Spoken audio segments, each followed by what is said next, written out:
Welcome to episode 83 of the 3M Fear podcast. It was the evening of April 15, 2023. An older couple, 38-year-old Hemu Makhwana and his wife, 35-year-old Hansa Makhwana, stood at the door of a small house in a village in western India called Vinchya village of Vinchya Taluka in Rajkot. They were with their two children, a 13-year-old son and a 12-year-old daughter.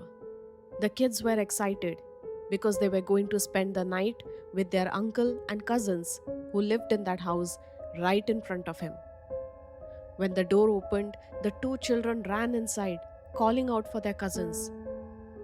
The uncle who opened the door smiled and greeted Hansa and Hemu. The parents reminded their kids to behave and listen to their uncle. But the children were already excited and were running around. The uncle reassured the parents, saying, "Don't worry, they'll be fine. We'll see you tomorrow." Hemu and Hansa thanked the uncle and then turned to leave, holding hands as they walked down the dirt road to their home.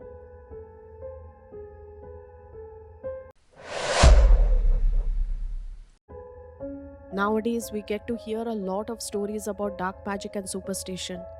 I've already done 2 episodes, one on the Kerala astral projection case and one on the Andhra Pradesh case. Both of them show to what extent people can do when they believe that what they're doing is right, especially when it comes to superstition. Superstition can be something very simple. People are told that if a black cat crosses your path, or if you cut your nails at night, then something bad would happen. These are very simple, very small superstitions, but you never know when something gets stuck in someone's head, and that could lead to something really devastating. And that is exactly what happened in this case. Regarding the previous 2 cases, I'll link them in the description and you can listen to them. But let's start with this.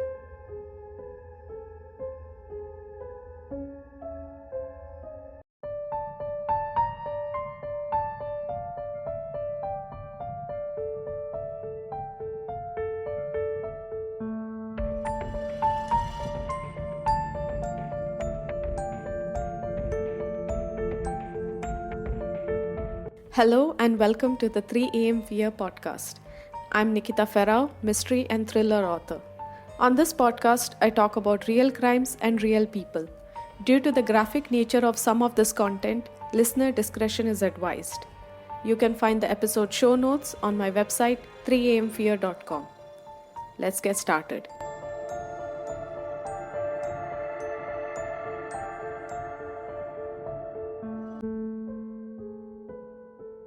The village they lived in was poor, with small homes and people working hard to make a living.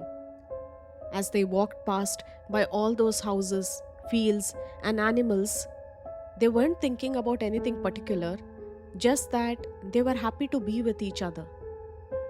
They admired the beauty around them. The sun was setting, turning the sky a beautiful orange. All the cows that had been wandering around the village during the day were now heading back to their stables for dinner. As they walked, the bells around the cows' necks made a soft ringing noise. Hemu and Hansa were farmers, so they were used to getting dirty as they walked past all these cows. But tonight was different. They had dressed in their nicest clothes. Hansa wore a beautiful red sari and Hemu wore a white buttoned-up shirt. Once the cows had passed, the road was clear again and they continued walking. Lately, Hansa had been feeling sad, but tonight she was happy and full of life. After a little while, they turned onto their street. Up ahead on the left side, they could see their small house made of concrete and brick. But instead of going through the front door, they walked around to the back of the property where their crops were growing. They had fields of peanuts and cotton.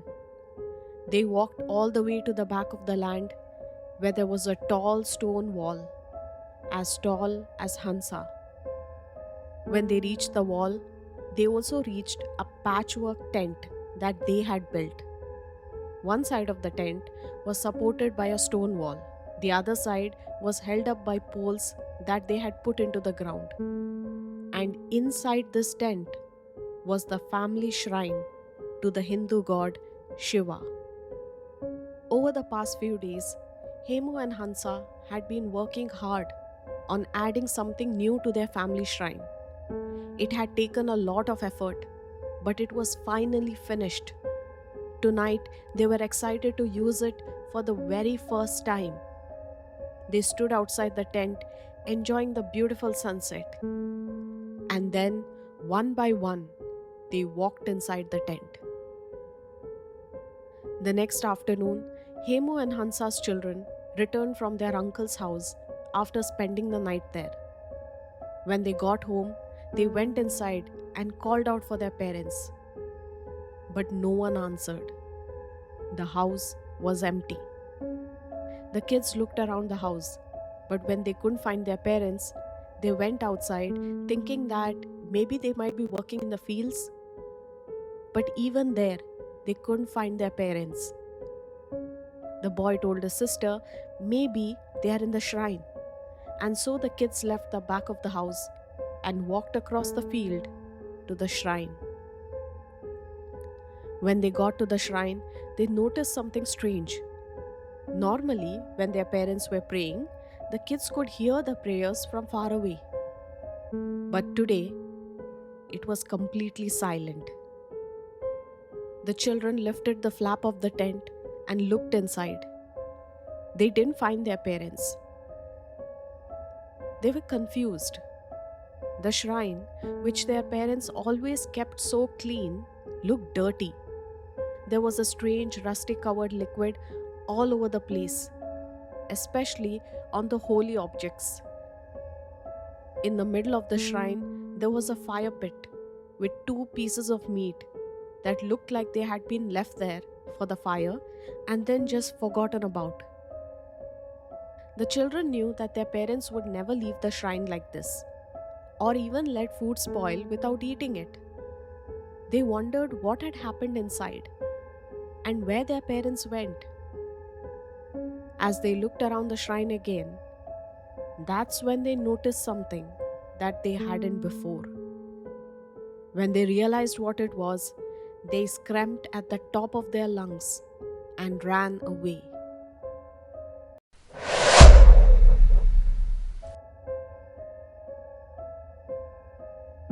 This is possibly what had happened the night before, based on what was found the next day. When Hemu and Hansa stepped into the shrine, they looked around. In the middle of the shrine was a Havan Kund, and to the right of it was a shivling made out of mud. Next to that was a picture of Shiva. That night, even though it was very hot, Hemu and Hansa had possibly worked quickly. First, they gathered the firewood and started the fire. Then, Hansa sprinkled flower petals around the shivling and a picture of Shiva. At the same time, Hemu took out a piece of paper and began writing a note. From his handwriting, it seemed as if his hands were shaking with nervousness as he wrote. Once Hemu had finished writing the note, he and Hansa dipped their thumbs in ink and then pressed them onto the bottom of the paper, signing it. After that, they folded it and tucked it between the shivling and the picture of Shiva. Next, they focused on the new part of the shrine. It was a large frame made of scrap metal that they had gathered from around the village. The frame looked like a door frame, but there was no door in the middle of it. Now this door frame looked as if it was leading into the Havan Kund. A white rope was draped over the top of the frame. Hemu and Hansa went right in front of the frame as if they were going to walk through it and into the fire. But instead of walking through, they knelt down in the dirt at the bottom of the frame. Together, they said a prayer out loud. And when the prayer was finished, Hemu reached up and grabbed one end of the white rope. He pulled it tight and then pulled it a little more until it was exactly where he wanted it. He held the rope steady and then carefully moved, still holding on to it along with Hansa. They both got down on their stomach, being very careful not to leave the rope. Once they were lying down, all they could hear was the crackling fire, and all they could feel were their hearts beating fast.